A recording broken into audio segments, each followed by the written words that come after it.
15.5 বছর ঘরে থাকি নাই, আর শেষ 15 দিন যেই ঘরে ছিলাম, আমি বারবার বলতাম, ভাই আমারে ধরতে আসলে কিন্তু আমারে যা মারবে তার চেয়ে আপনারে বেশি মারবে। বুঝেন কিন্তু, বুঝেন কিন্তু। আমি জানি না পাশ থেকে ভাবি কিভাবে শুনছে। ভাই জবাব দেওয়ার আগে ভাবি তার পাশ থেকে, জানালার পাশ থেকে, দরজার পাশ থেকে বলছে, ভাই আপনার ভাই কি করবে জানি না,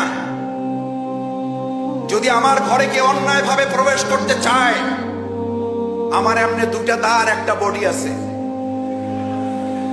আমি বলে রেখেছি, যদি আমার ঘরে প্রবেশ করতে হয়, যদি আইনগত ভাবে আসেন ভালো, আর যদি অন্যায় ভাবে আসেন তাহলে আমার বডি এবং এই দায়ের নিচ দিয়ে আপনাদেরকে প্রবেশ করতে হবে।